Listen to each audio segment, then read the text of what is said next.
Video start करने से पहले ना चैनल को सब्सक्राइब कर दो। यार चैनल को सब्सक्राइब नहीं करते, आप वीडियो देख लेते हो, श्राप लगेगा मेरा श्राप। चैनल को सब्सक्राइब करो अभी इसी वक्त, नहीं तो पक्का गर्लफ्रेंड नहीं पटेगी, सिंगल मरोगे तुम सिंगल। और चलो इसी के साथ इधा साधा दिलावा के दिहलू बीमारी,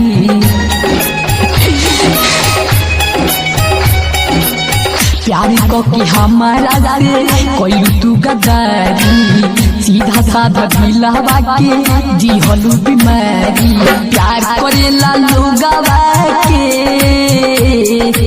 इहे तू सिखइबू हो। प्यार करेला लोगवा के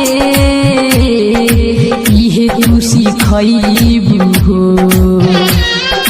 असही दीवाना के घरवा में पिटवइबू हो। असही दीवाना के घरवा में पिटवइबू हो। सजल सवरल रूपवा के करा से देखइबू हो।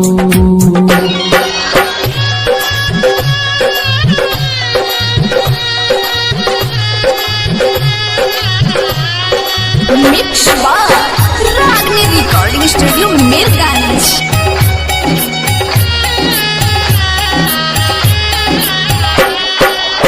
कैसे के प्यार पर भरोसा जान करी, तारा जैसे लड़की पर दीवाना नहीं मरी।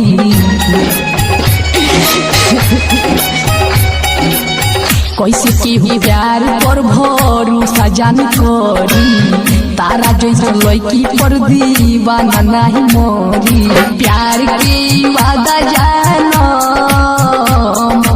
ऐसे तुनी भइबू हो। प्यार के वादा जानो ऐसे तुनी भइबू हो। असही दीवाना के घरवा में पिटवइबू हो। असही दीवाना के घरवा में पिटवइबू हो। सजल